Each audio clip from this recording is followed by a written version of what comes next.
Um, Good evening, everyone. I'm absolutely thrilled to see so many of you here to grace us for this Eric Molobi lecture. We've had it over a number of years, but during COVID, we had a moment where we stopped. Our previous speakers have been Professor Paul Zeleza, who was then the Vice Chancellor of the American University of Nairobi in Kenya. We had the former Finance Minister, Mr. Trevor Manuel, and lastly, we had Professor Jane Knight. So I want to just extend a very warm welcome to all of you for joining us today. We are absolutely honored by your presence and absolutely thrilled to see so many of you here today. I want to especially acknowledge the presence of our Vice Chancellor, Professor Letloka Mpedi. We know you've had a very busy day with the executive meetings, and we're so grateful that you're with us. The Executive Dean of Education, Prof Nadine Peterson, and the Molobi family, especially Mrs. Martha Molobi and Eric Molobi's daughters, Lele and Tsitsetso, and the grandchildren who are seated over here. I also want to welcome our honored speaker today, Professor Joel Samoff, who's had a long history of association with the South African struggle during the apartheid days, with the NECC, and even in the reconstruction of policy in the post-apartheid period. You are very welcome, Prof Samoff, and we also acknowledge his wife, Rachel, who is also with us today. Our respondent today is Professor Crane Sudeen, and I think he needs no introduction. He is a distinguished visiting professor at UJ, and he is also has several other important accolades to his name, but we maybe get to that later. So the Eric Molobi lecture was initiated several years ago, to honor the life of Mr. Eric Molobi, a foremost education leader and activist who led significant initiatives to steer the development of the education policy for post-apartheid South Africa.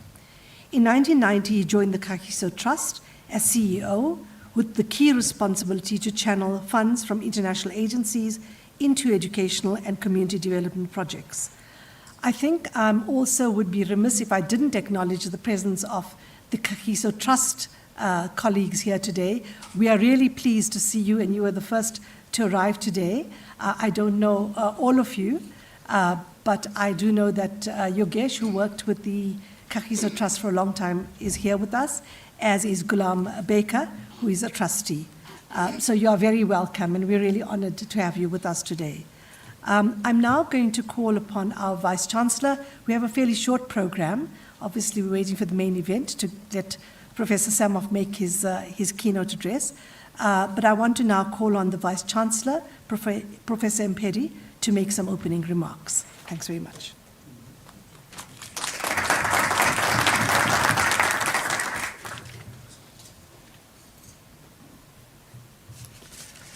Thank you very much, Professor Shirin Mutala. Let me start by acknowledging Me Martha Molobi. Let me also take this opportunity to acknowledge Me Lele Molobi, Tsieso Molobi, the extended Molobi and Moleleki families. Time flies. I remember the first Dr. Eric Molobi memorial lecture. I was dean of the Faculty of Law at this university, and I kept on making a mistake of saying Molobi, and Me Molobi kept on correcting me and saying it's Molobi. And I won't make that mistake this evening. Welcome to the University of Johannesburg. I would like to take this opportunity to also welcome the Kagiso Trust, Professor Bongani Ngolunga, member of the Executive Committee of the University of Johannesburg. He serves as the Senior Executive Director here at the University of Johannesburg. Our respondent this evening, Professor Joel Samoff, and his wife, Rachel Samoff. The respondent this evening, Professor Crane Sudeen. And let me also use this opportunity to welcome Dr. Siso Ngasana. I saw you earlier, walking, going up and down the corridor. We were having a long management meeting. and we're happy to see you here. I would like to take this opportunity also to welcome Ray Jerima Ben, businessman, but also the chair of our School of Tourism and Hospitality Board. I would also want to use this opportunity to welcome Prof Bauer. Prof, good to see you. Also welcome Professor Weissman Nkutlu. Prof, welcome. Always great to welcome you here at the University of Johannesburg. I also want to use this opportunity to welcome Prof Shirin Mutala, esteemed guests, faculty members, students, and friends. This is the part I must confess I always mess up. So I ask for everybody to, everyone to be acknowledged, to be jotted down here. And when everybody was jotted, so everybody is important here at the University of Johannesburg. Please feel at home.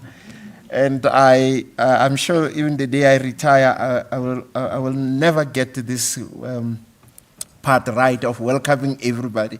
But you are all welcomed, including those that are joining us online. I also want to acknowledge our student leadership present here today. Should not make that mistake. Members of not welcome our student leadership.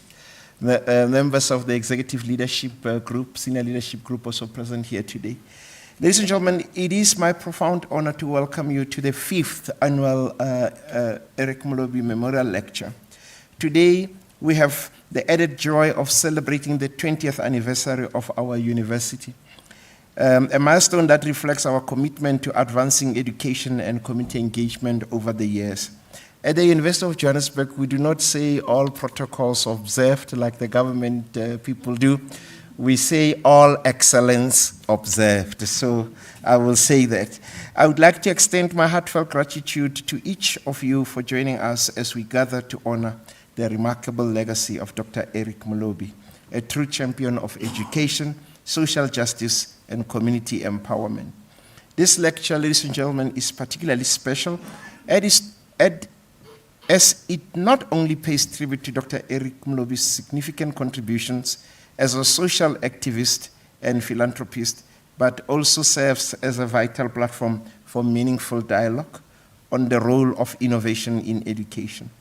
As we celebrate 2 decades of progress, that is, as the University of Johannesburg, we are reminded of our university's strategic plan 2035, which is rooted in our core values: integrity, inclusivity, impact, and innovation. Ladies and gentlemen, these values guide us as we navigate the complexities of today's educational landscape and strive to create an inclusive environment for all. We are privileged to be joined by distinguished speakers who embody the spirit of inquiry and dedication that Dr. Eric Molobi so passionately advocated throughout his life. I would like to express my appreciation to the Molobi family, Professor Nadine Peterson. Oh, Prof. Peterson, I didn't acknowledge you. See, I always mess it up. But you know, you are welcome. It's your show, and thank you for organizing this. I'd like to acknowledge also Professor Nadine Peterson and Professor Shirin Mutala for their partnership in organizing this event. Your commitment to honoring Dr. Molobi's memory is commendable, and it ensures that his legacy continues to inspire and enlighten future generations. Today, ladies and gentlemen, we are fortunate to have Professor Joel Samoff as our keynote speaker. With his extensive experience and profound insights into education and international development, I'm certain that his address on innovation, essential, difficult, and disruptive, will challenge us to think critically about how we can embrace innovative practices to transform our educational landscapes. Ladies and gentlemen, as we embark on this journey of exploration and reflection, let us remember that the ideals that Dr. Molobi championed, equity, excellence, and the transformative power of education, remain as relevant today as ever.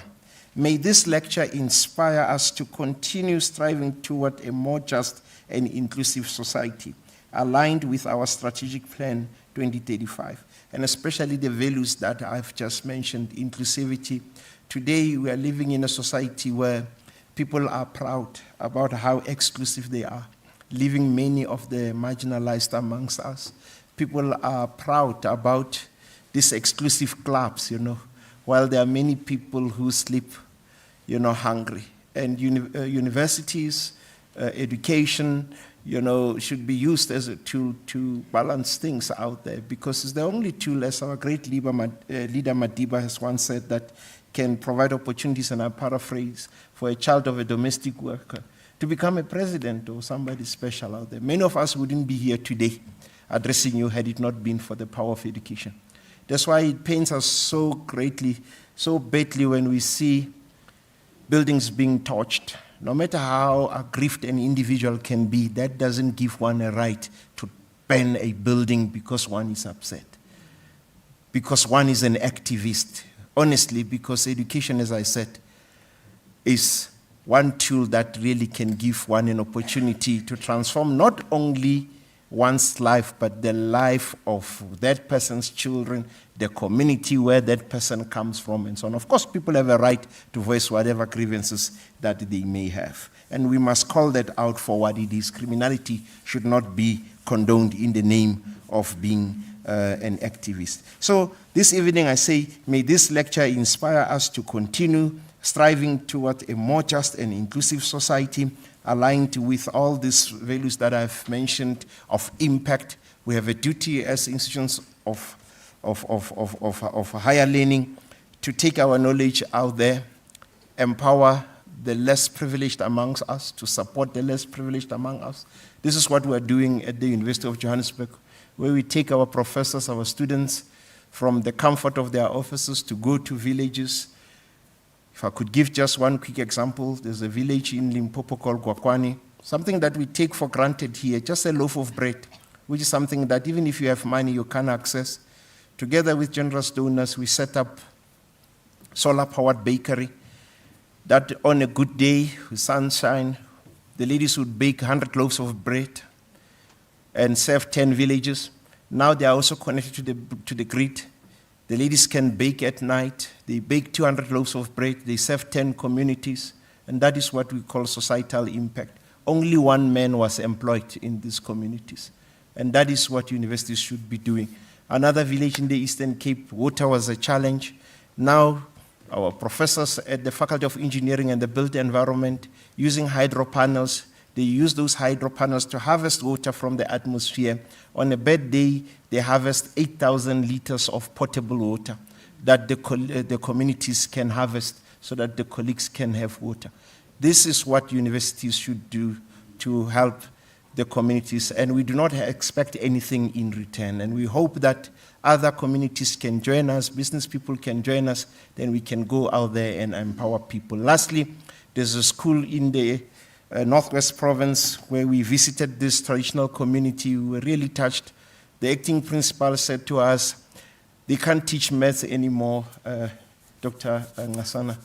And we asked why. They say, no, they don't have scientific calculators.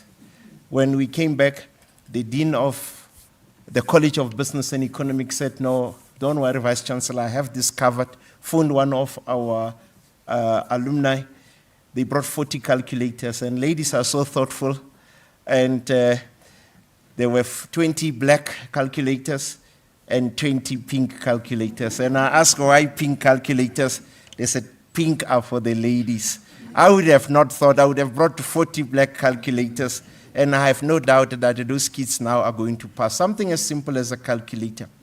One last example, there's a school where it was one of the worst performing schools in Venda, where the kids, wake up at 4 a.m. to go to school, to be at school at 8. When they arrive there, they are tired. With a generous partner, ABSA, we donated 130 bicycles. Now the trip is 15 minutes. Kids can go to school. The pass rate, the metric, was 54.2%. With a generous donor, we set up a learning center with computers, encyclopedias, and satellite internet. Even if you have data on your phone, you cannot connect because it's mountainous. Now with satellite internet, last year, the first year of this intervention, the metric pass rate went up to 98%. the pass rate was 57%. With the intervention, the pass rate went up to 94.2%, ladies and gentlemen. Now, the principal told us that June results, only one kid failed. They are working on that. At the end of this year, they hope to have 100% pass rate. This is what universities should be doing. This is the power of education. It's not about these speeches. We are here for the Dr. Eric Molobi memorial lecture. I'm sure he would be proud, and I'm sure he would want us to tell all other institutions of higher learning to go and work with communities. And I'm sure he would want us to tell all those who ban institutions of higher learning to stop that and ask them for us to work together to find solutions, have differences, but find solutions to transform lives. Ladies and gentlemen, let's enjoy this lecture. Thank you very much for your attention.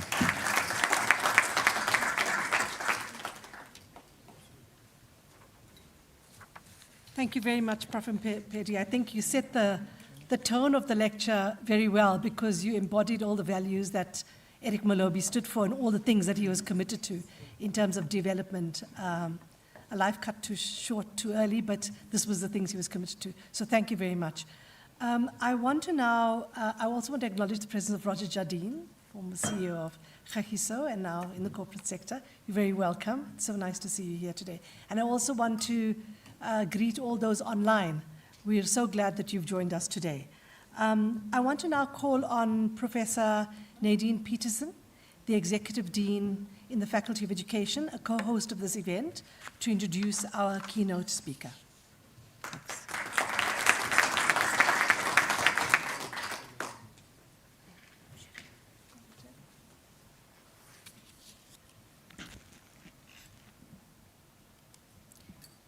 Thank you and good evening. I feel very privileged to be able to address the family of the late Eric Molobi and also to be able to introduce our keynote speaker this evening, Professor Joel Samoff, who kindly agreed that I didn't need to read out his biography, but introduce him in a slightly different way. Professor Samoff is an internationally renowned scholar, educator, and researcher whose work has significantly shaped the field of comparative and international education. He's currently based at Stanford University, where he's served since 1980. And Professor Samoff also holds honorary doctorates from the University of Pretoria and the University of the Free State. His long-standing engagement with African education, research, and policy has made him one of the most respected voices in global education studies. Over several decades, Professor Samoff has combined rigorous scholarship with a deep commitment to understanding how people organize to transform their communities. His research has taken him from coffee farmers in Tanzania to education activists in South Africa. And his work is always centered on the human capacity for collective change and social transformation.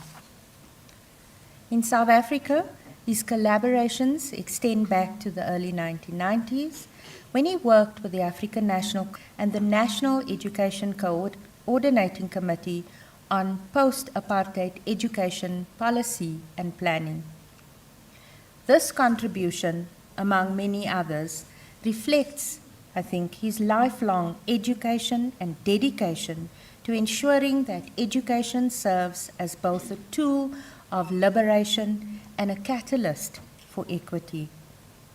Prof. Samoff has been a critical voice in examining how international development aid and global education policies shape and sometimes constrain African education systems. His recent book, Challenging the Research Complex, Education, External Influence, and Disrupting Dependence in Africa, continues this important conversation, urging us to rethink how we generate, apply, and own knowledge within African contexts. His lecture this evening, titled Innovation, essential, difficult, and disruptive, I think will invite us to reflect on what it truly means to innovate, not only in the technical sense, but also in the ethical and social sense as well. His work challenges us to consider how innovation can be transformative, how it can disrupt entrenched inequalities, and how it can open new pathways for inclusive and equitable education.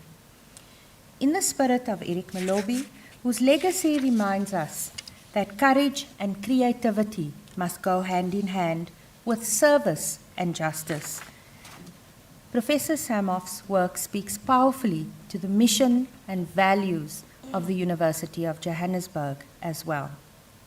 Professor Samoff, it's an absolute privilege to welcome you this evening to deliver the 2025 Eric Molobi Memorial Lecture. We are deeply honored to have you with us this evening, and we look forward to your insights on how innovation can continue to shape education and social transformation across Africa. Thank you.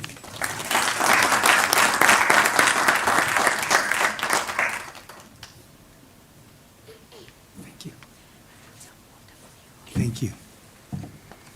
Thank you, Dean.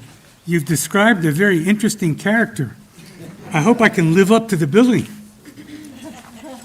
I'm very honored to be here with you tonight to participate in this celebration of Eric Molobi's life and work.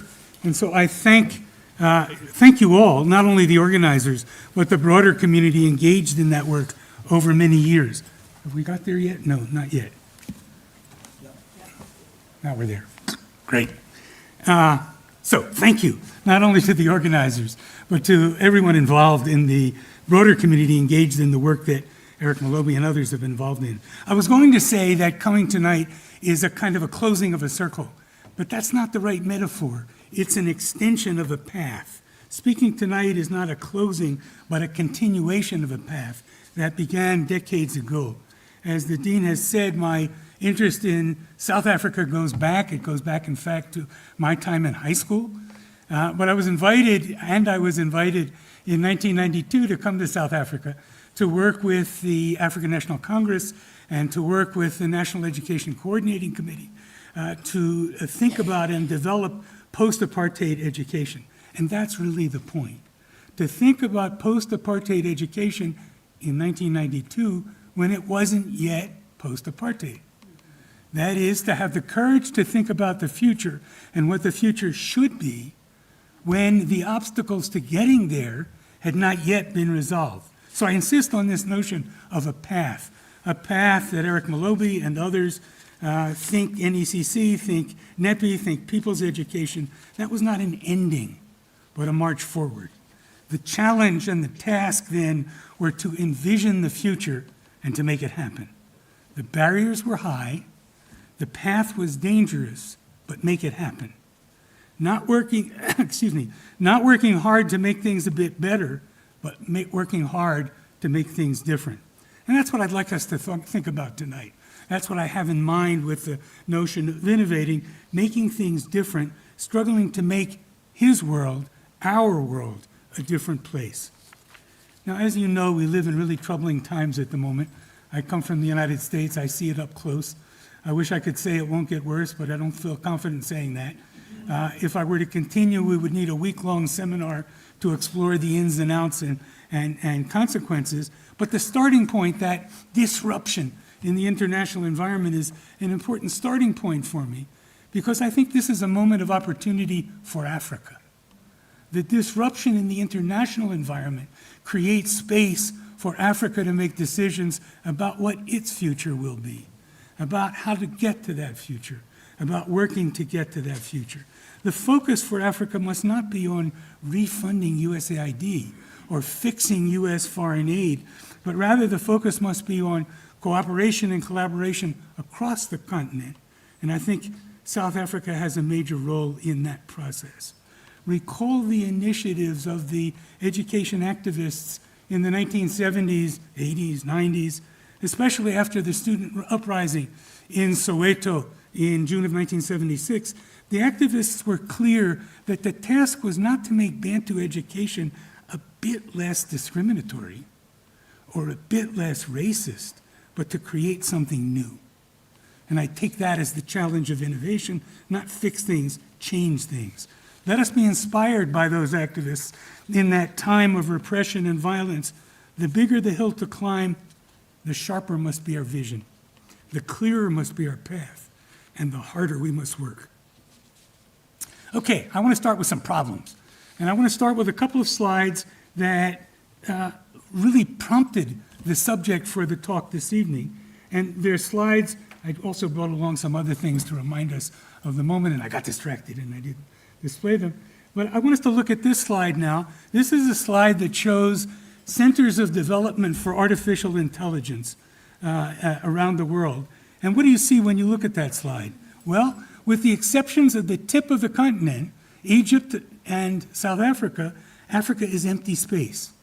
Now, we've all heard incessantly about how important artificial intelligence is for our future. Indeed, South Africa, and especially the University of Johannesburg, have energetically addressed the fourth industrial revolution and new technology more broadly. But still, for Africa as a whole, it turns out that as things currently stand, nearly all of Africa is to have little role in creating and developing that future. We must not accept that. I told you there were 3 slides that prompted my comments or my topic this evening. This is a slide that shows the regions of the world where children have died from AIDS. Now, what do we see here? Don't be distracted by the colors. The colors are a UN convention about regions of the world. They don't have to do with extent or degree or numbers. So if you look at this slide, at first glance, you can see that child deaths from AIDS, mostly that's mother-to-child transmission. That's how young children get AIDS. That's a global south problem. And if you look at it a bit more closely, you'll see these numbers. You'll see that it's basically an Africa problem. Of 100,000 child deaths in 2018, 87,000 were in Africa. So we see this as not a global problem, an Africa problem. And if you look at the map again, you'll see that there basically is no child mortality from AIDS in the global north. And what does that tell us? That tells us that the world knows how to prevent mother-to-child transmission. That tells us that children are dying of AIDS in Africa, not because the world lacks the information needed to prevent that, not because it lacks the technology, not because it doesn't know how to use that information and technology to avoid those deaths. No. Children are dying in Africa because much of Africa does not have access to that information or lacks the technology. We must be very clear, and I take my role tonight to be provocative and challenging, and right from the start. We must be very clear. African children are dying because it's not important enough to those who have that information and technology to keep African children alive.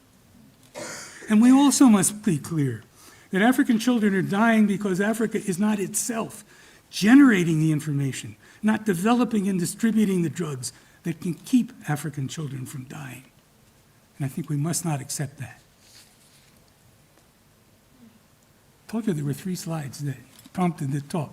This one's a bit complicated, so let me be clear what it is. The point of the slide is to show the path to education for all. And the world has committed itself to education for all. And so the slide tracks the progress of girls, who are blue in this slide, and boys, who are yellow in this slide, through basic education milestones. And it also differentiates between the richest and the poorest in Africa. And the richest are depicted at the bottom with those green banners, and the poorest children are with the red banners at the top of the slide. So what do we see here? Notwithstanding the global commitment to education for all, it will take more than a half century until 2086 for all of Africa's poorest girls to complete primary education. Think about it. We're in 2025, 2086. And it will take until 2111 2111, for the poorest girls in Africa to access the full set of quality basic education. That's nearly a century. Of course, the world's not going to hold still for the next century, waiting for poor girls in Africa to get their education. I cannot project what's going to happen in education over the next 100 years. But what is clear, it seems to me, is that a strategy of let us try to catch up harder will leave Africa at the end of that 100 years, if we could all gather again, still behind, still lagging, still frustrated, still trying to get farther ahead. And I think we must not accept that. So let's think then for a moment about innovating and about changing things and about making things different. And I take Africa as the focus of the comments. For my friends who are doing the management of all that, we'll go to your master slide, whatever it is. Great, you're on. I take Africa as the focus of my comments, and as I've said, I want to start with some problems. I've put those 3 slides up because they really jarred me, and they jarred me into thinking about where we are now. I want to end up rather more optimistic about the future, but we need to start there. So think for a moment more about that slide on artificial intelligence, that showed that Africa was not most of Africa was not an active participant in that process. Why does that matter? Well, we learned a while ago that it matters where new production is created, but it also matters where new knowledge is generated. The location of the generation of new knowledge is critical because it reflects the circumstances, the environment, the context in which it is generated. Failing to address the location of the generation of knowledge critically is to accept as normal not only economic dependence, but intellectual dependence. Both stifle imagination and creativity, both stymie of innovation and invention. Now, as I continue, I also want to provide some examples. I don't want you to end up the evening thinking that I talked about things that should be or might be or could be without providing some examples of what is. So let me stop here for a moment, step aside from this path that I'm on, and think about this thing that's called M-Pesa in Kenya. Surely most of you have heard of that. It doesn't have as widespread in South Africa as it does in Kenya. M-Pesa is a mechanism by which people use telephones to pay their bills, use telephones to move money. And why a birthing in Africa? There's no M-Pesa in the US, or nothing anywhere near like it. It doesn't exist in most of the global north. Why Africa? Well, when you think about it for a moment, it's actually pretty straightforward. People in Kenya have trouble getting a bank account. And without a bank account, they don't get credit cards. But in the US, the credit card companies send credit cards to university first-year students, no questions, no background, no check, no bank account. Here's a credit card, please spend. But not in Kenya. Kenyans who couldn't get a bank account, who don't get credit cards, needed some other way to deal with paying their bills. And that created a new technology that has now spread pretty widely in other countries in Africa. And the point here is simple. The location of new ideas matters. New ideas reflect the circumstances, the needs, the special characteristics of the places in which the ideas emerged. And that says to me that for artificial intelligence, Africa needs to be deeply involved in the process. Not using the artificial intelligence that someone else has developed, trained on someone else's data, focused on using algorithms that someone else has designed, focused on someone else's problems, but let us, especially those of us who are not AI specialists, dream for a moment and think about an artificial intelligence. Think about developing and refining large language models. Think about developing massive pattern matching, that is AI, trained on raw data selected for Africa, selected for Africa's purposes, perhaps even in African languages, using algorithms designed to focus on Africa's challenges. That's where we need to be going. That's my notion of innovation, and that's a practical example. So let's think about education. And let's think about examples that help us understand what's happening in education. The expectations, as you know, at the moment of the transition from minority rule to majority rule across the continent were very high. Education is going to accomplish all sorts of things. Individuals will develop, countries will develop, problems will get solved, inequalities of region and race and ethnicity will get addressed. And yet, at the same time, if we look at the present, it's hard to be as upbeat as that set of expectations would lead us to be.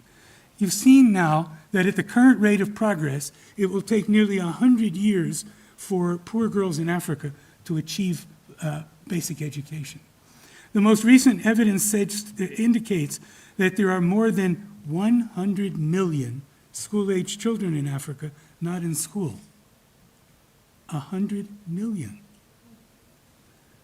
Likely, you've also seen assessments that show that many of those who go to school finish school without effective mastery of reading, writing, and numeracy. And there has indeed been a proliferation of higher education institutions across Africa, some foreign and some local, but few see as their primary role the generation of new knowledge. So how is it then that we can think in this context about innovating in education? How can the continent that has the poorest countries of the world innovate in education? But it can, and it does. So let me offer now another example. Well, if you give me back my, where are we now? It's jumped to something far away, so I'm not sure where we are in this process. How do I get back? Thank you. Terrific.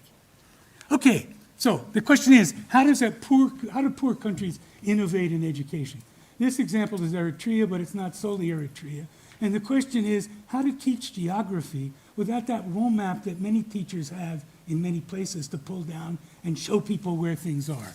And the solution in this case was for the teacher and the students to paint the map on the school walls. And indeed, it's a strategy employed not just in Eritrea. This is a set of combined examples. So notice what's happened here. When there's a map, that map is in the classroom. When the maps are on the walls of the schools, everybody in the school has maps. Everybody in the school has a map of the world, or the country, or the city, or whatever they decided to put there. But most important, think about how the classroom itself changes. When there's a map, the teacher pulls the map down and points to the map, and the students watch, and if they're energetic, they write in their notebooks, or the teacher suggests what they should write in their notebooks. But when the teachers and the students together are drawing the map, even when they're copying a picture, they're collaborating and deciding what goes where, which color's here, what is bigger. They correct the outline. That innovation reduces the hierarchy in the classroom, increases the cooperation, and situates students as learners who share responsibility for their learning. So a powerful innovation in a country that cannot afford to provide pull-down maps to its teacher. Let me offer quickly a second example.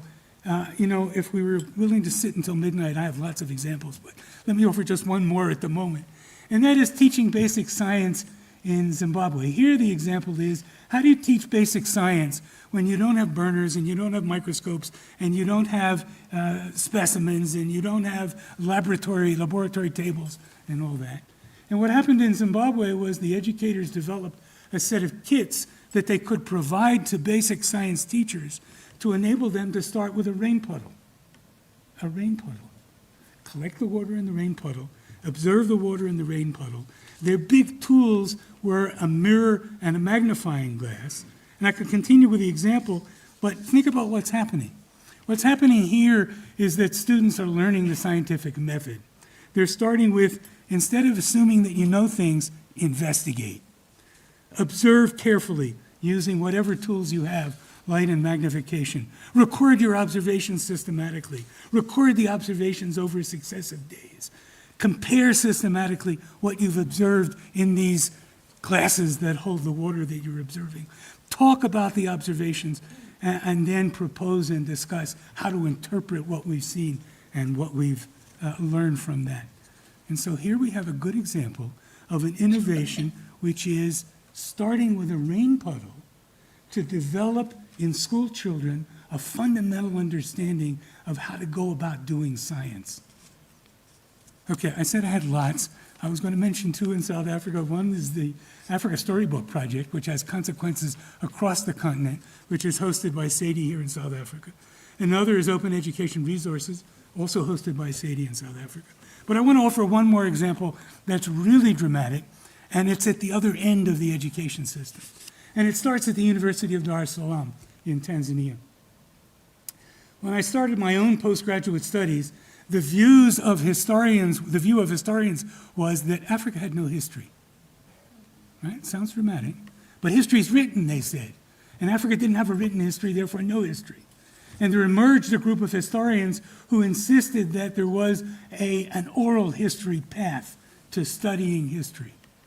And that's what the Department of History at the University of Dar es Salaam in the early 1960s took as its challenge.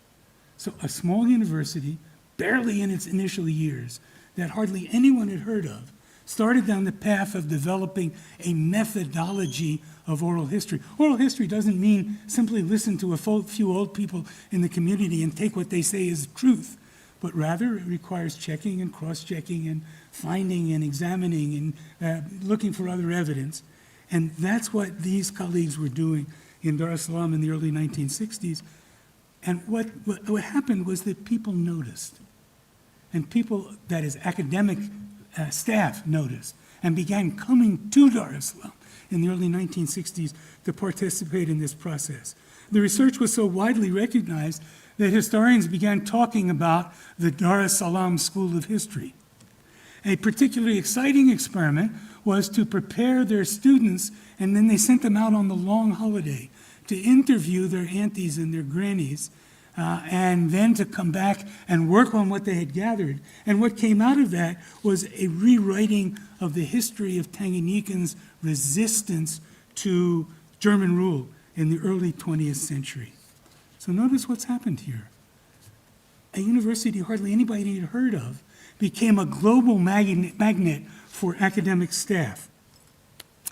It became a place where people could develop new knowledge, new ways of doing research. It became a place where students were active learners in the process, not simply recipients of what someone told them, but generators of knowledge. And their goal, I want to be sharp and provocative, their goal was not to catch up with Cambridge or Harvard, but to be so far ahead that the academic staff from the elite universities came there to join them in their effort. The point I'm making is that we mustn't think that innovation in education, whatever the poverty, is not possible. Indeed, I regularly say to my students, if you want to see innovation in education, go to Africa. See what people are doing. See how they're doing it. See how it unfolds. And the point I'm trying to make in these examples is that we mustn't let ourselves think that because there are countries in Africa whose GDP is low, we mustn't let ourselves think that because across Africa there are people who spend their days farming fields and who themselves do not have much education. We must not let that lead us to think that Africa cannot innovate in education. It can, and it has, and it does. Now, we also need to recognize that sometimes innovations create their own problems. So yet another example. Here we're back in Tanzania again. In the 1970s, the leadership said we must accelerate universal primary education. Only half the school-age children are in school. We must speed that up. The target was originally in 1989. And indeed, they succeeded. By the end of the 1970s in Tanzania, nearly all of the school-age children were in school. But by the 1980s and 1990s, that percentage fell. Why was that? Well, the usual explanation is that Tanzania is a poor country. The GDP is low, didn't have enough money to do it. And I don't think that works. I think we need to look at it more critically. I think the first part of the explanation is that there was a failure of political will. Julius Nyerere, the architect of this process, retired from the presidency in 1985, and his successors simply weren't as committed to universal education as he was. But it's also the case, and this is important for us, that the innovation created its own problems. The schools got full, the teachers were overwhelmed, they couldn't build the chairs fast enough, they couldn't print the books fast enough. Parents got unhappy with the schools, and those who had enough money began pulling their children out and putting them in private schools. And the point here then is, had the Tanzanian government listened to the critics at the outset, it would never have started down that path. But it did start down that path, and it achieved what it set out to achieve, and then that created problems that had to be addressed in the next round of this situation. So let's continue then our this kind of innovation journey, and think about the innovations that. What I want to offer is I keep coming back to examples. I don't want you to say, as I said at the end of the talk, that I talked about things that were possible. I want to talk about things that have happened. So let me come to a South Africa example. I wanted an example of something that started small and got big. Okay? We're in South Africa now. The year is 1994. You all know about 1994. If you're old enough, you have personal stories about 1994. If you're not old enough, you have stories about 1994. What you probably don't know about, though, is that in 1994, starting in March of 1994, South Africa began moving down a public health path that set the pace for that environment and still does today. I actually wanted to jar us a little bit and say, we have to be thinking outside the box. We have to be prepared not to look just at usual solutions, but to think outside the box. But let's come to 1994 in South Africa. At the University of the Western Cape, there was a cooperation with the University of Oslo in Norway to develop a public health information system. And it grew from a very local project to begin to develop decentralized health information. And it then developed a database, and the database got bigger, and it became what is known today as the District Health Information System software that is now in use in 80 countries around the world. So think about the story. 1994, the University of the Western Cape, an institution created by apartheid as a lower tier institution, as you know, in the words of the day, a bush college, that saw itself as the site of innovation, that saw itself as the site of creativity. A Bush University that became the supportive host for an initiative that initially had a local focus. It really was a local focus. They started in Belleville. They started with Lotus 123. They started with the most rudimentary sorts of tools, but it turned into a health management information system that's widely used. And indeed, on my own campus at Stanford, a couple of weeks ago, I asked a public health information person if he knew about DHIS, and he said, absolutely, it's widely used, it's excellent. Not in the US. Nobody in the US uses it. But it's used across Africa, and he certainly knew about it. And so here we have now this set of people at the Western Cape in 1994. They talk about stumbling about. But these were not junior apprentices. These were senior in the sense of the creative people in creating a new process, developing a new process. They too were not trying to catch up with Oxford or Harvard or Stanford, but they were charting a new course. And they were inviting those universities to come along. And their starting point was really very clear. Listen to the user. If you go back and look at how they developed it, that was their starting point. Ask the user what the user needs, and then go from there to develop what's needed to make things work. Okay, as I said, I'm really simply trying to make the point that we must not accept the idea that Africa cannot innovate, and that poverty in some deep sense keeps Africa from taking the lead to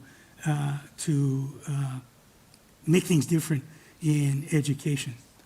And as we continue this journey, we need to recognize, now let's go back to the high expectations at the transition from minority rule to majority rule, and think about the tension at that, or a tension at that moment, between a notion of education on the one hand as liberation, as social transformation. And a notion of education, on the other hand, as education as a vehicle for reproducing society. Not transformation and social justice, but a conservative charter for education focused on reproduction, maintenance, and stability. Why is it that that has become the common pattern across Africa? I said I'd be challenging. That one I'm going to leave on the table for the moment, and we'll come back to it after a while. Now what I'd like to do is talk quickly about what seem to me to be two of the major obstacles to getting beyond this situation in Africa where there are other problems that I talked about. Schools that don't do well, too many kids not in school, and all of that. And it seems to me there are two issues worth talking about very briefly. One is funding. And the reason I want to talk about funding is because the common notion is that Africa is too poor to fund education. All through the series of international meetings on the Education for All commitments, the world committed itself in Thailand in 1990, in Dakar in Senegal in 2000, most recently in Incheon in South Korea in 2015. But in all of those meetings and all of the good things about Education for All, there was no corresponding commitment to fund education for all. Right? Everybody should be in school, but how is that going to get paid? And the common thought among many in those meetings was that foreign aid would close the gap. Well, foreign aid has not closed the gap, and I think it won't close the gap. But what it has created is aid dependence in education across Africa. Now, that's a hard notion, so let me step aside from my journey for a moment and make clear what I'm thinking about when I think about the notion of aid dependence. And I'm stepping aside for a moment to talk about what you probably have heard as PEPFAR, which is the U.S. President's Emergency Plan for AIDS Relief. PEPFAR was, at its outset, a compromise. And one side of that compromise was to provide antiretroviral drugs for people in Africa in particular. And at this moment today, there are thousands, tens of thousands, maybe hundreds of thousands of people across the continent, some in South Africa, who are alive because of those drugs. And that's a very positive part of, I can leave this there for the moment. That's a very positive part of this compromise. But there was another side of that compromise. And as we look at it quickly, we need to understand that. If we go back to that era, the end of the 1990s, early 2000s, some of you are old enough to remember seeing the creation of the Treatment Action Campaign in South Africa. Some of you may remember seeing Zaki Ahmed interviewed on television as he came back from Thailand, under his arm a box of antiretroviral drugs, illegal at the time even to import them into South Africa. And when he was interviewed by the journalist, he was talked about that, but he said, he insisted that South Africa should be producing its own antiviral drugs. Right? That was 2000.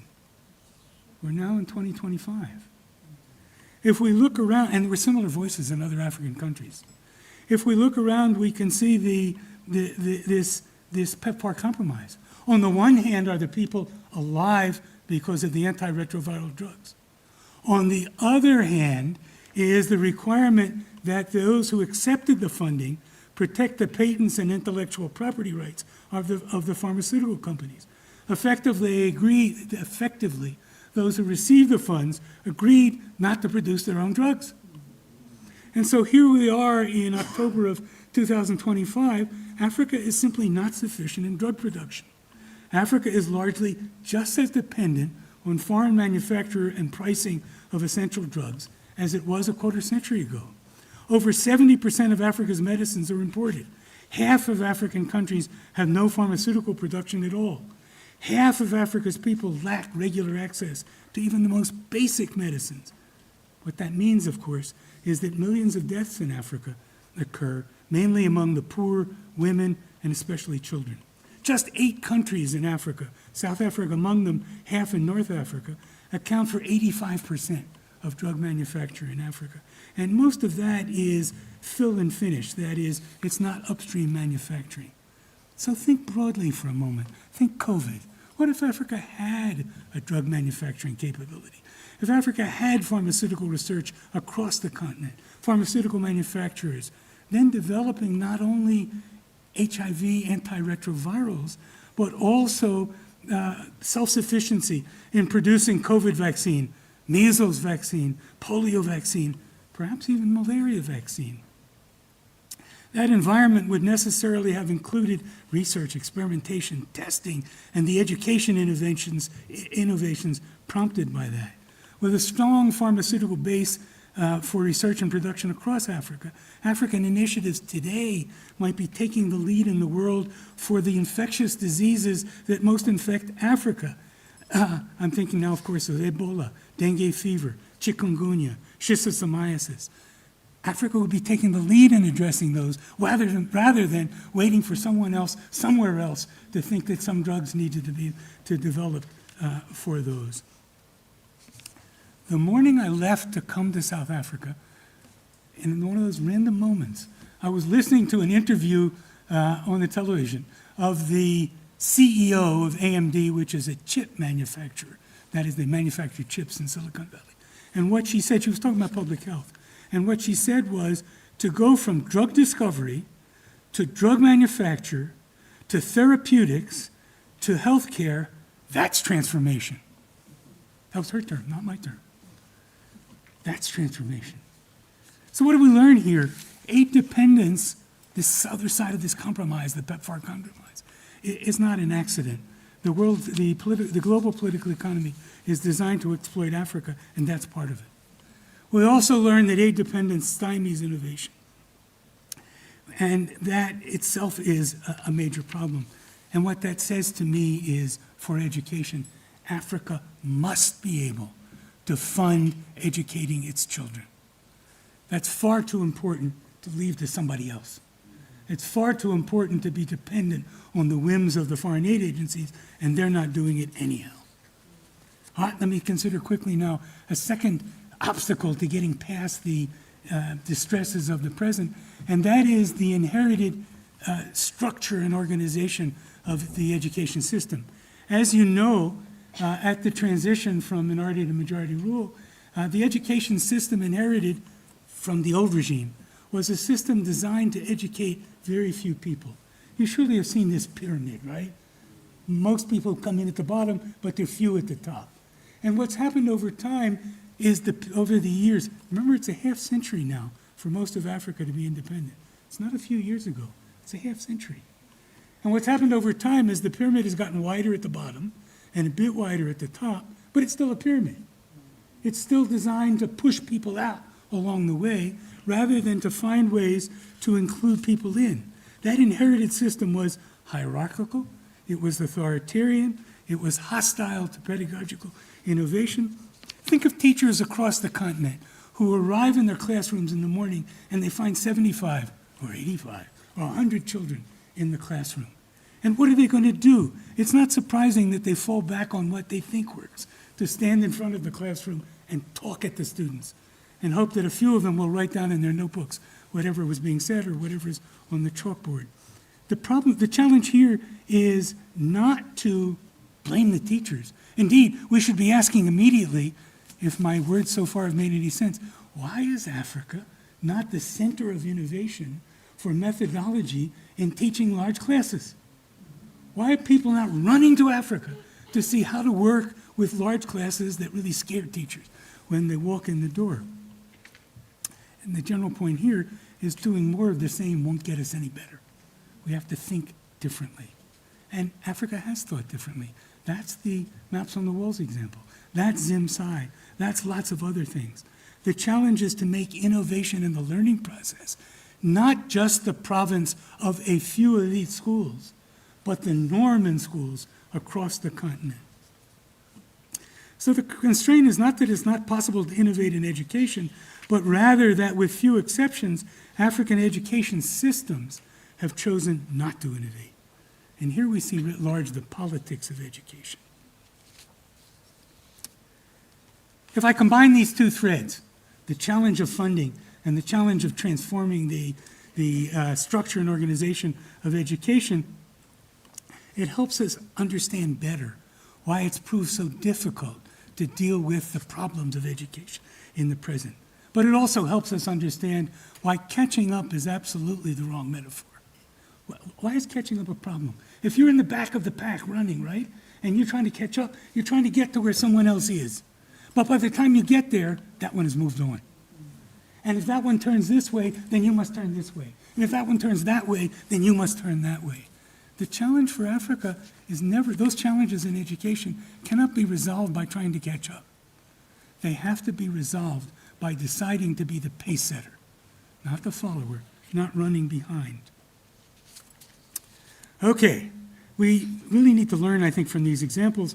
We need to learn about how to extend what Eric Molobi and others challenged us with at an earlier moment. And I want now, fairly quickly, as I come to the end of my comments, to think about what does innovation in education require?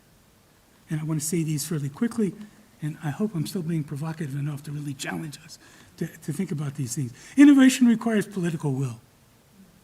You've seen that several times. It's not a new idea, but we need to ask again and again, where's the political will to take that departure, to take that new step? Innovation requires adequate finance. And notice that I said adequate finance, not massive finance or huge finance. And I say that once again because we have to get past this idea that Africa cannot afford to fund its own learners. We got to get past the idea that foreign aid will close that gap and fund education in Africa. It won't. And even if it did, it's not a good idea. So we need to get past that part of the story. The point is that innovation in education requires adequate finance, which is likely to be available. And how is that possible? Well, we know, I did some work with a South African colleague, and we found that the private spending on education across Africa, so private spending meaning not just the fees that affluent people pay to high-price, high-fee schools, but the much smaller amounts of money that African parents pay across the continent and here for that after-school tuition that they think will let their children get ahead a bit farther, often tuition by the same teacher who's teaching during the day and then comes around to teach in the afternoon. The money in that flow is half again as much as total public spending on education.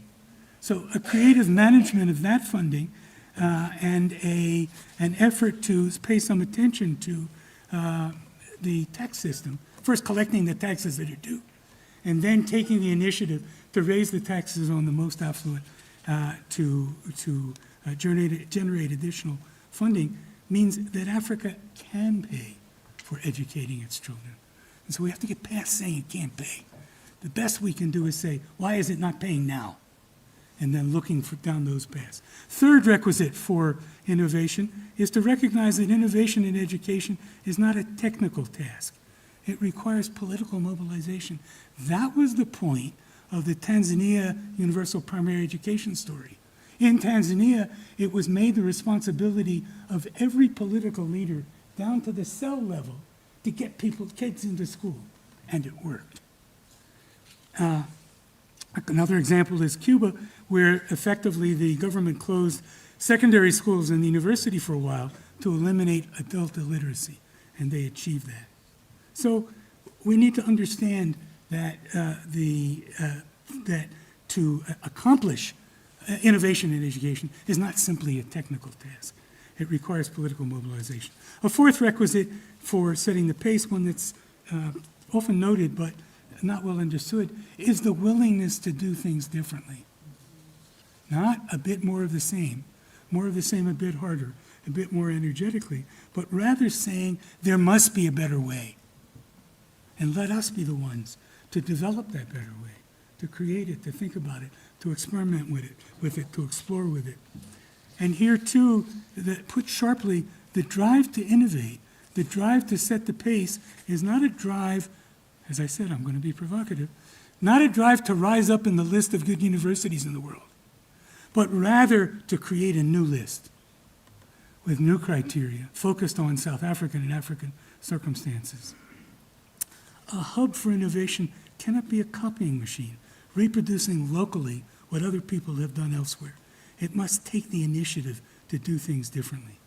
And as it does, there's a fifth requisite, and that is to recognize that sometimes things don't work out as we'd hoped. Right? It would be great if every new initiative flourished. It would be great if everything we started turned out the way we hoped. But that's not going to be the case. And so we have to be willing, and a requisite for innovation is the willingness to take the risk, recognizing that some innovations will succeed and others will not. And that's really a difficult idea. And I want to put it sharply. Where the highest priority is to avoid the risk that a new idea will not prove as productive as had been hoped, then innovation becomes the lowest priority and simply doesn't happen. Okay, I want to conclude by going down taking another step on the path, and that's to say, let's be clear. Innovation is not going to be welcomed by everybody. Innovation is disruptive. You can't talk about doing things differently without encountering some people who say, I like the way things are, or I think this is the way things are. Indeed, I couldn't claim to be doing an Eric Molobi lecture if I didn't think about resistance to change. Right? That's part of innovating. Recognizing that there will be resistance to change, recognizing that transformative change is necessarily disruptive. And what that means to me is not stumbling about thinking that every new initiative, everything that one might do is important to do, but thinking about how to make disruption productive. And there is in that a whole series of important analyses, understanding the context and setting of the new initiative, analyzing the relationships. Who are the important actors? How are they related to what we're about? Analyzing the institutions that are essential, analyzing the power. Productive disruption requires creating supportive environments. And productive disruption itself is not necessarily going to lead to the outcomes we need. It needs to be not only productive, but constructive. We need to be able to build new things. We need to be able to build new things that are solid, that are substantial, that are sustainable, that we are committed to, that we will put our energy into. So innovation is necessarily disruptive. It's dissonant, it's destabilizing, it's disturbing. But if it's only disruptive, then there's no transformation. The challenge is to make disruption productive and constructive. What's problematic is not the clash of ideas about how to change. What's problematic is the unwillingness to change. The challenge is to not be the not. Not. No, not this policy, not this idea, not this departure, not this curriculum, not this pedagogy, not this way of organizing schools. If we think about Eric Molobi and ECC, Kahiso, if they'd listened to all the nots, ending apartheid would have taken a whole lot longer. The hill to climb was enormous, and the only strategy that made sense was to work on climbing it. The challenge is to confront obstacles, to be at the center of the creative process. The challenge is to imagine, to reflect, to generate new ideas, to fashion new alternatives, to develop new policies, to invent new technologies, to create new ways of doing things. And that's what I've been calling innovation. And as I hope I've shown you, for Africa, it's absolutely within Africa's reach. Thank you.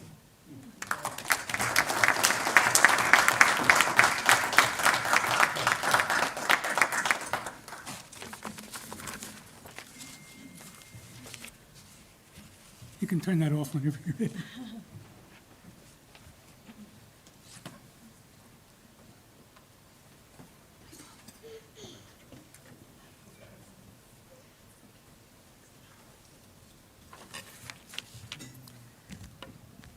Thanks very much, Prof. Samoff, for that absolutely uplifting and inspiring talk based on very strong empirical evidence and providing us with a story of hope, not despair.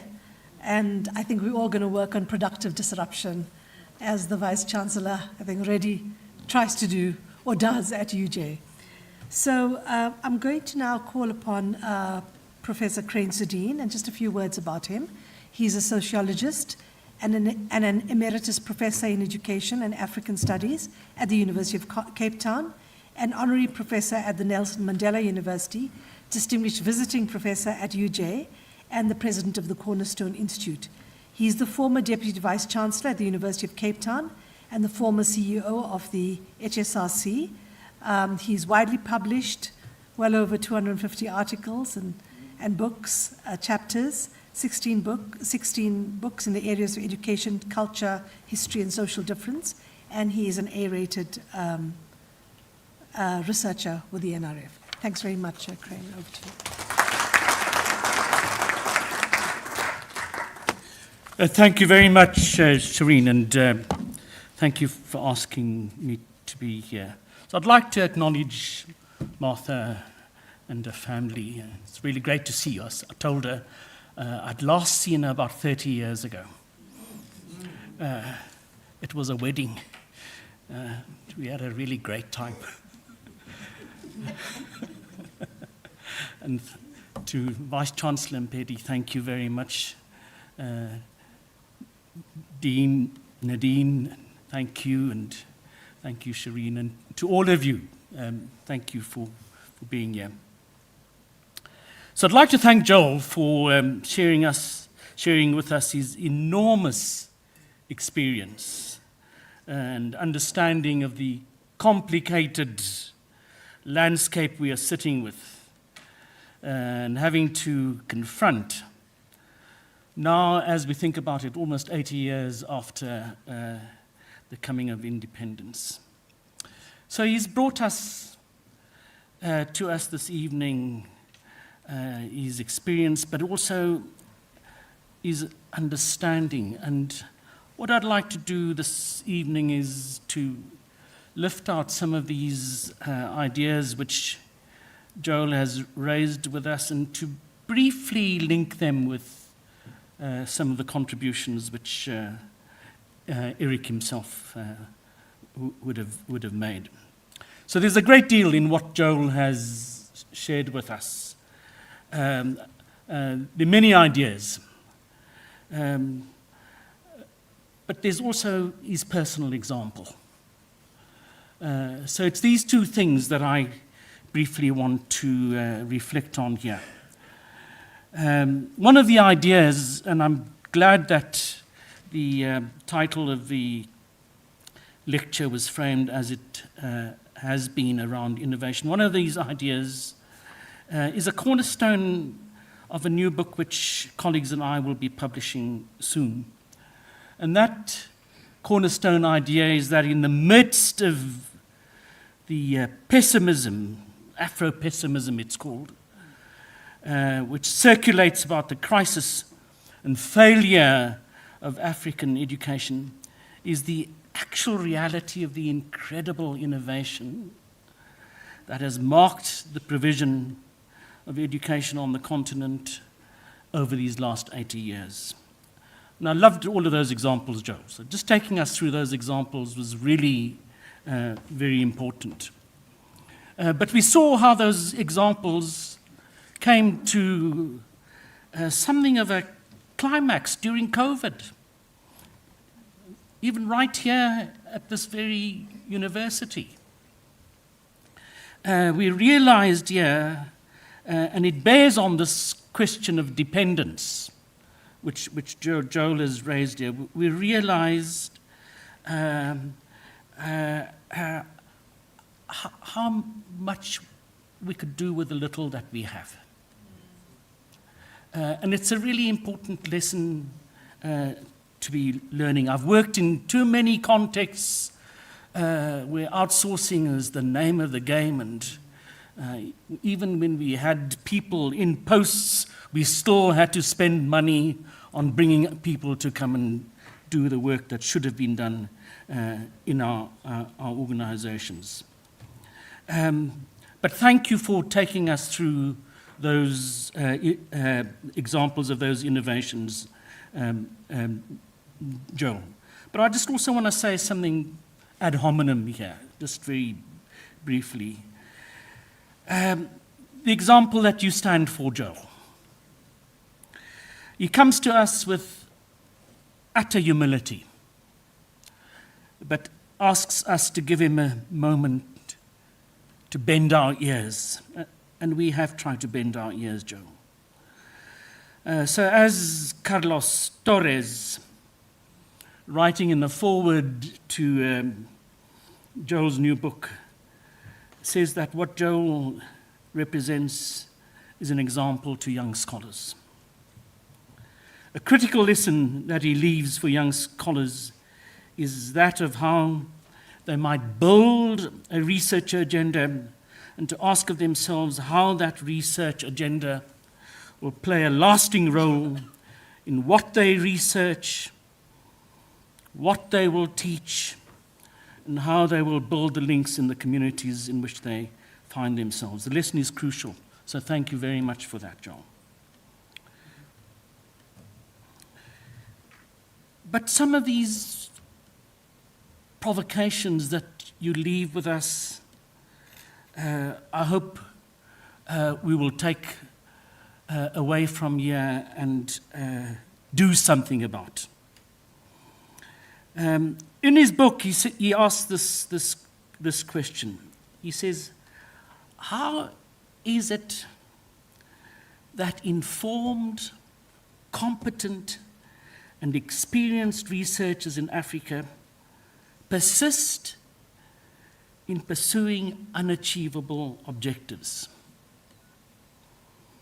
How is it, and I'm paraphrasing him now, that people who should know better actually submit themselves to agendas that are not in the interests of the communities in which they live and whom they are supposed to serve? His answer to this question is important for us to work with, and it's really the burden, the substance of what this book is all about. It's also the basis on which I make a connection to the contribution of Eric. The way he comes to the answer is by pointing to what he calls the research complex. And the way this complex has sought to frame the issues about Africa. In the book, framing is a big part of his explanation. His explanation of this research complex is simple but deep. It is about a reliance on the knowledge of people from outside of the continent. He calls this external expectations.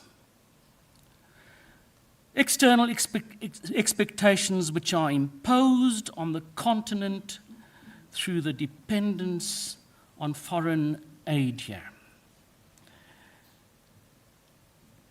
Even though this foreign aid, he explains, is a small part of what many countries' national budgets are for education, and it's important for us to remember that, because there's a kind of trope which goes about that many countries aren't using their budgets for education. They're depending on foreign aid for paying salaries. But the point that he makes is that just that little money that comes through foreign aid has this overblown impact on what goes on in those countries. He says,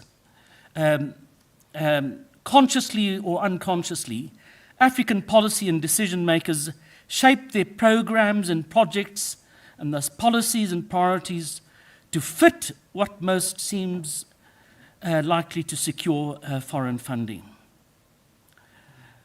The process at work here, he says, is about, and this is the frame of the incorporation of Africa into an expanding global political economy.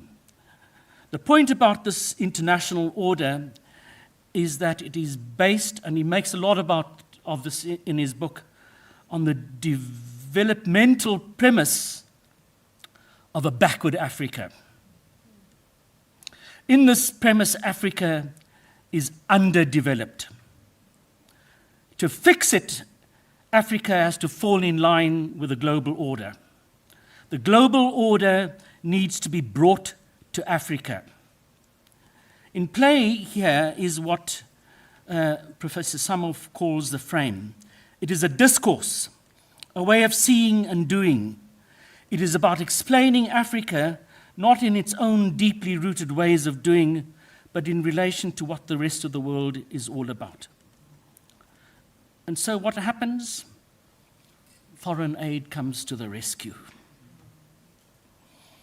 What is the outcome of all of this, asks Prof Samoff.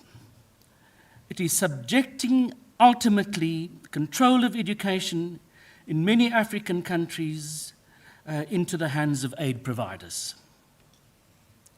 Its effects are often, not always, he will say, the very opposite of what was intended.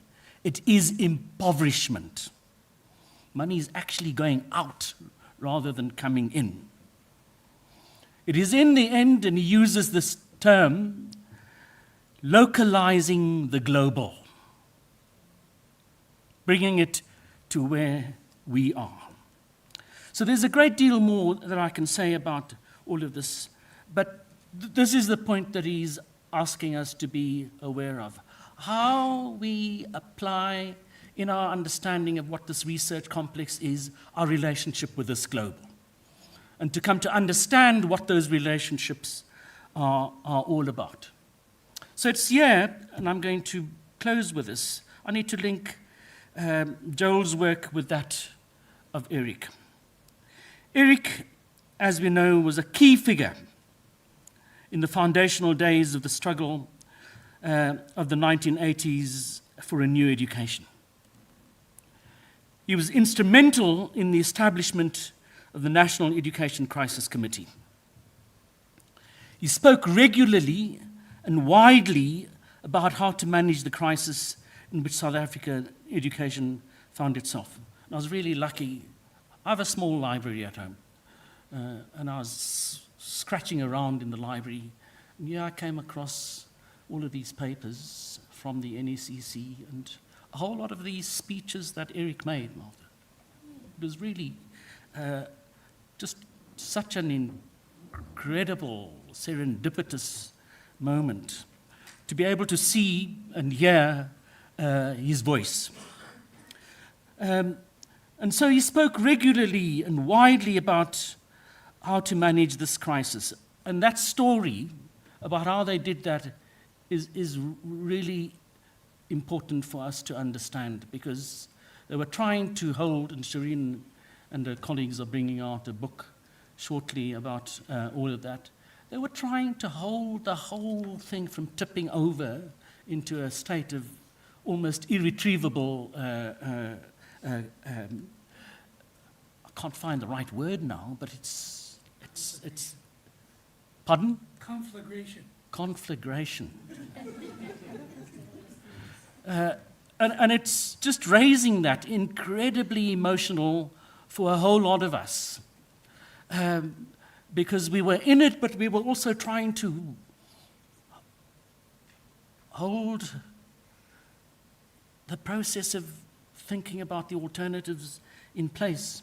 And this is what Eric was doing. He was the kind of chief diplomat, the chief envoy for thinking about how this new order was going to emerge.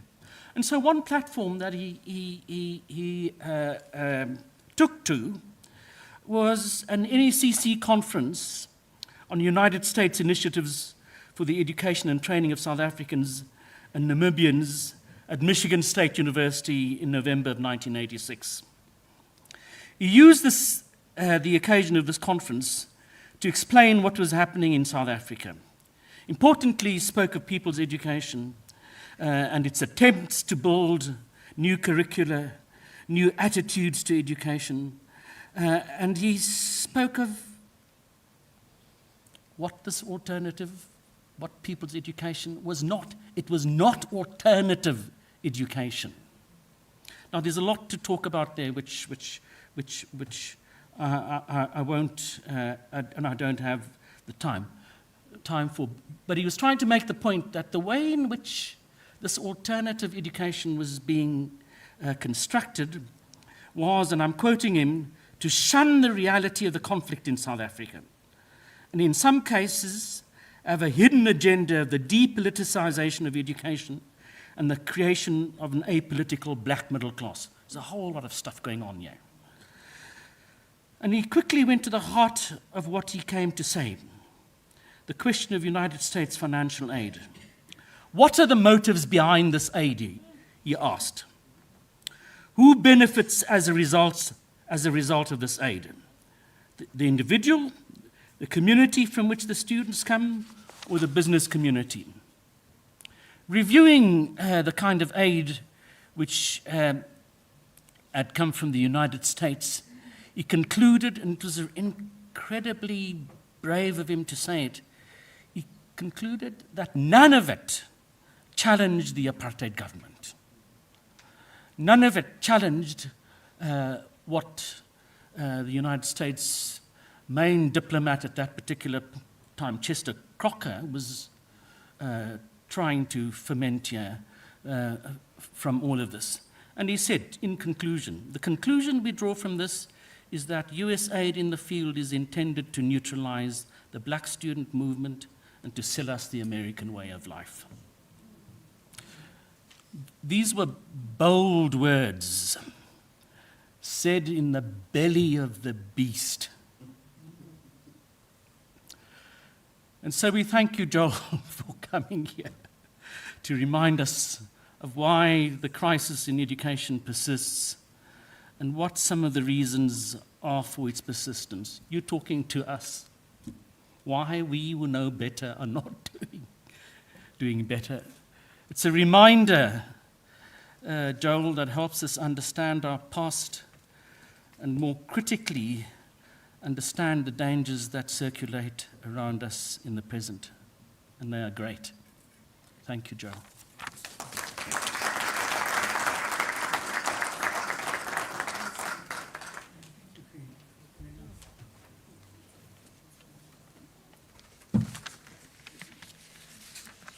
Thanks very much,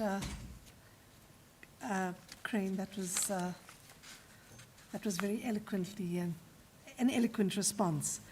So we are now reaching the end of our proceedings, and I want to thank all of you for being here today.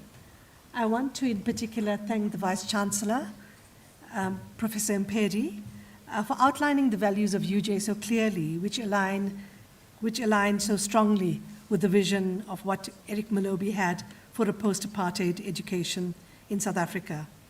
To the Dean for her very beautiful presentation on the biography and the notes of Prof Samoff, which she again linked to issues relevant to education today. To Prof Joel Samoff, an outstanding address raising so many pertinent issues relevant to the current times, where innovation and disruption are necessary on the global stage. I must say personally, I just found it all quite inspiring, given that there is so much despair in the world at the moment, in this very polarized situation we find ourselves globally. And really, it was very inspiring to hear both of your presentations. To Prof Sudeen, for elegantly providing a critique of the notion of aid independence.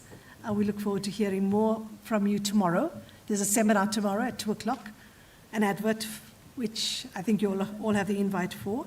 To the marketing team, ably led by Berenice Moody, your organization to detail has been impeccable, thank you. And to Tembela and the Saatchi Chair team, and the Deans and the Vice Chancellor's office for making this event with us. Finally, and most importantly, to Ma Molobi, it is absolutely wonderful to see you here again after a few years. We are so honored by your presence, and to Lele and Sisetso and the grandchildren. It's really a wonderful opportunity just to pause and remember Eric Molobi's wonderful legacy, which has so much resonance with where we are trying to get to today. So I want to also thank the online audience. We don't have a question time, so I hope you've enjoyed the presentations. The audience present here today. And I want to say that we're not at the end of the events of today. You're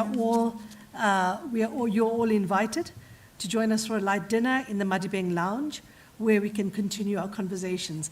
But before we conclude, I want to call the Dean, Prof Nadine, to hand over some gifts to Prof Joel Samoff and Prof Crane-Sedin. Molobi, we have a rather large vase of flowers for you, which we'll give to you outside of the room. Yeah, I think it's this one here. Joel and Crane, do you want to come out over? Apologies, the VC had to just step Okay, out no for a problem. little while. Thanks. Can we have a photo too? Prof Shireen, please. Okay, thanks.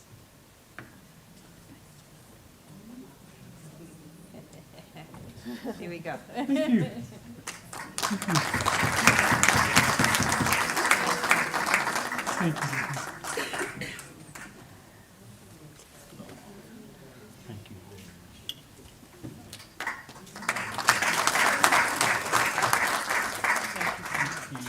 So thank you so much. You've been a great audience. Please join us now, and let's continue talking about the many ideas we had, and also catch up with each other, because we haven't seen each other for a long time. Thanks, and I'm so thrilled to see so much of the Molobi family here as well. Thank you.